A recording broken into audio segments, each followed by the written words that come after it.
কেমন লাগছে গো? ভালো লাগছে গো, কিন্তু একটা জিনিস খারাপ লাগছে আমাদের। সেটা হলো আপেলগুলো ঝুলছে কেন?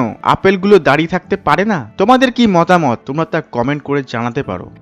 হ্যালো বন্ধুরা, কেমন আছো তোমরা? আজকে আমরা কথা বলবো এমন এক বৌদিকে নিয়ে, যে বৌদি ইউটিউবে একটা জিনিসই করে, সেটা হলো কুমড়ো নেবেন কুমড়ো। চলো দেখি বৌদি আর কি কি করে। তোমরা তাড়াতাড়ি বাড়ি থেকে হেডফোনটা পরে চলে এসো, আজকে বৌদির সাথে খুব মজা হবে।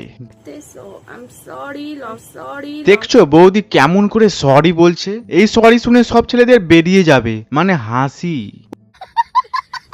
ব্যাক সাইড দেখবে? উফ, কি গাড়ি ব্যাক সাইডটা মারি। বলছি বৌদি, তোমার গাড়ির ইঞ্জিনটা তো দেখাও। কত আর ব্যাক সাইড দেখবো? আর তোমার ইঞ্জিনটা কেমন করে স্টার্ট হবে তা আমাদের উপরে ছেড়ে দাও। এমন স্টার্ট করব তা তোমাকে স্বর্গে নিয়ে চলে যাবে।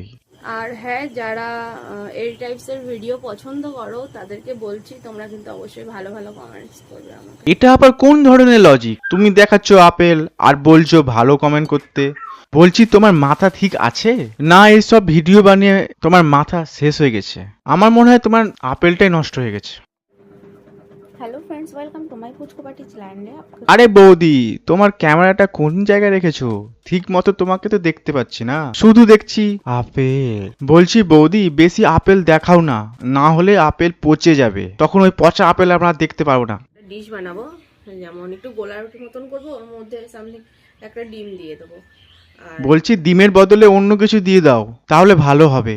বেকার ডিম আনতে হবে, আর যা ডিমের দাম, ওটা তুমি পোষাতে পারবে না। তোমরা বলো তো কিসের দেওয়ার কথা বললাম? আর রান্নাটা করতে করতে তোমাদের সাথে আমি কিছুটা গল্প করি। এইভাবে কে রান্না করতে আসে ভাই? দেখে মনে হচ্ছে ফুলসজ্জা করতে এসেছে। বৌদি, তোমার ফুলসজ্জা দেখানো হলে প্লিজ শাড়িটা ভালো করে পরে চলে আসো। আর দেখতে পাচ্ছি না পচা পচা আপেল।